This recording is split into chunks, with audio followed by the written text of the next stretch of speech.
تفہیم القرآن سید ابوالعلا مودودی سورہ صاد آیات 41 تا 64۔ اعوذ باللہ من الشیطان الرجیم بسم اللہ الرحمن الرحیم۔ وَاذْكُرْ عَبْدَنَا ایوب، اور ہمارے بندے ایوب کا ذکر کرو۔ تفسیر۔ یہ چوتھا مقام ہے جہاں حضرت ایوب علیہ السلام کا ذکر قرآن مجید میں آیا ہے۔ اس سے پہلے سورہ نساء آیت 163، سورہ انعام آیت 84 اور سورہ انبیاء آیات 83 تا 84 میں ان کا ذکر گزر چکا ہے، اور ہم تفسیر سورہ انبیاء میں ان کے حالات کی تفصیل بیان کر چکے ہیں۔ اذ نادا ربہ، جب اس نے اپنے رب کو پکارا، انی مسنی الشیطان بنصب وعذاب، کہ شیطان نے مجھے سخت تکلیف اور عذاب میں ڈال دیا ہے۔ تفسیر۔ اس کا مطلب یہ نہیں ہے کہ شیطان نے مجھے بیماری میں مبتلا کر دیا ہے اور میرے اوپر مصائب نازل کر دیے ہیں، بلکہ اس کا صحیح مطلب یہ ہے کہ بیماری کی شدت، مال و دولت کے ضیاع اور اعزاء و اقربا کے منہ موڑ لینے سے میں جس تکلیف اور عذاب میں مبتلا ہوں، اس سے بڑھ کر تکلیف اور عذاب میرے لیے یہ ہے کہ شیطان اپنے وسوسوں سے مجھے تنگ کر رہا ہے۔ وہ ان حالات میں مجھے اپنے رب سے مایوس کرنے کی کوشش کرتا ہے، مجھے اپنے رب کا ناشکرہ بنانا چاہتا ہے، اور اس بات کے درپے ہے کہ میں دامن صبر ہاتھ سے چھوڑ بیٹھوں۔ حضرت ایوب علیہ السلام کی فریاد کا یہ مطلب ہمارے نزدیک دو وجوہ سے قابل ترجیح ہے۔ ایک یہ کہ قرآن مجید کی روح سے اللہ تعالیٰ نے شیطان کو صرف وسوسہ اندازی ہی کی طاقت عطا فرمائی ہے، یہ اختیارات اس کو نہیں دیے کہ اللہ کی بندگی کرنے والوں کو بیمار ڈال دے اور انہیں جسمانی اذیتیں دے کر بندگی کی راہ سے ہٹنے پر مجبور کر دے۔ دوسرے یہ کہ سورہ انبیاء میں جہاں حضرت ایوب علیہ السلام اپنی بیماری کی شکایت اللہ تعالیٰ کے حضور پیش کرتے ہیں، وہاں شیطان کا کوئی ذکر نہیں کرتے، بلکہ صرف یہ عرض کرتے ہیں کہ انی مسنی الضر وانت ارحم الراحمین، مجھے بیماری لگ گئی ہے اور تو ارحم الراحمین ہے۔ ارکض برجلک، ہم نے اس کو حکم دیا کہ اپنا پاؤں زمین پر مار۔ ھذا مغتسل بارد وشراب، یہ ہے ٹھنڈا پانی نہانے کے لیے اور پینے کے لیے۔ تفسیر۔ یعنی اللہ تعالیٰ کے حکم سے زمین پر پاؤں مارتے ہی ایک چشمہ نکل آیا جس کا پانی پینا اور اس سے غسل کرنا حضرت ایوب علیہ السلام کے مرض کا علاج تھا۔ اغلب یہ ہے کہ حضرت ایوب علیہ السلام کسی سخت جلدی مرض میں مبتلا تھے۔ بائبل کا بیان یہی ہے کہ سر تا پاؤں تک ان کا سارا جسم پھوڑوں سے بھر گیا تھا۔ وَوَهَبْنَا لَهُ أَهْلَهُ وَمِثْلَهُمْ مَعَهُمْ رَحْمَةً مِنَّا، ہم نے اسے اس کے اہل و عیال واپس کر دیے اور ان کے ساتھ اور بھی ملتے جلتے اپنی طرف سے رحمت کے طور پر۔ تفسیر۔ روایات سے معلوم ہوتا ہے کہ اس بیماری میں حضرت ایوب علیہ السلام کی بیوی کے سوا اور سب نے ان کا ساتھ چھوڑ دیا تھا، حتیٰ کہ اولاد تک ان سے منہ موڑ گئی تھی۔ اسی چیز کی طرف اللہ تعالیٰ اشارہ فرما رہا ہے کہ جب ہم نے ان کو شفا عطا فرمائی تو سارا خاندان ان کے پاس پلٹ آیا اور پھر ہم نے ان کو مزید اولاد عطا کی۔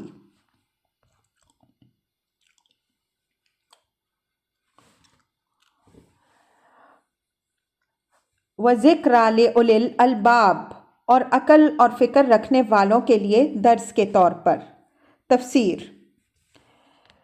یعنی اس میں ایک صاحب عقل آدمی کے لیے سبق ہے کہ انسان کو نہ اچھے حالات میں خدا کو بھول کر سرکش بننا چاہیے اور نہ برے حالات میں اس سے مایوس ہونا چاہیے۔